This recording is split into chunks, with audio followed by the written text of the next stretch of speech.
میں آپ کو جو خفیہ کلمات ہیں نا، آج میں وہ کچھ بیان کر دوں.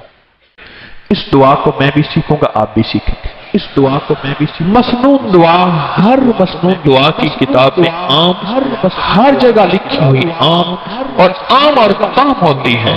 عام اور تام بالکل آسان، بالکل اس دعا کو یاد کریں، اس دعا کو حفظ یاد کریں اور اس دعا کو پڑھیں اور اس دعا کو اپنی زندگی کا معمول بنائیں اور اس دعا اپنی نسلوں کو سکھائیں.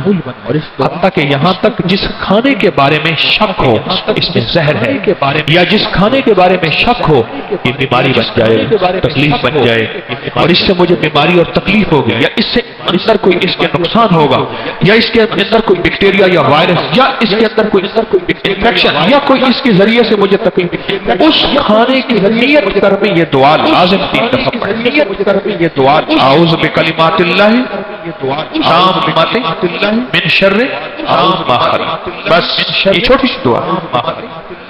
مولا تیری پناہ، تیری چھتری تیرے ان خفیہ کلمات سے جو تیرے علم میں ہے، تیری معلومات میں ہے، ان مبارک کلمات کی برکتیں چاہتا ہوں کہ مجھے مخلوق کے شر سے بچا دے. بیوی ہے تو شوہر، شوہر ہے تو بیوی. مولا اولاد میں نے بڑی آسوں امیدوں سے لی تھی پر آج یہ مخلوق میرے لیے شر کا، ذلت کا اور گمراہی کا اور میری بے سکونی کا ذریعہ بن گئی. مولا مجھے اس کے شر سے بچا دے، اس کی خیروں کو میرے لیے مقدر فرما، مجھے اس کے شر سے بچا، شر سے بچا، مجھے اس کے شر سے بچا. انسان بڑی آسوں امیدوں کے ساتھ بعض سوسائٹیوں میں جاتا ہے. آسوں امیدوں کے ساتھ بعض کتنے لوگ مجھے آ کے کہتے ہیں کرایہ دار آئے اور کرایہ دار ہماری بیٹی لے گئے.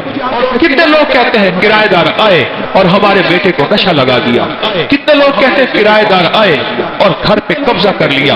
کتنے لوگ کہتے ہیں کہ کرایہ دار آئے اور مالکوں کا نقصان ہوا یا کرایہ کا نقصان ہوا. مولا میں تجھ سے صبح بھی خیر مانگتا ہوں، مولا میں تجھ سے شام کو بھی خیر مانگتا ہوں. مولا جو دیا اس میں بھی خیر ہے، مولا جو نہیں دیا اس میں بھی خیر ہے. مولا میری ساری تمناؤں میں وہ دے دے جس میں تیرے لیے خیر ہے.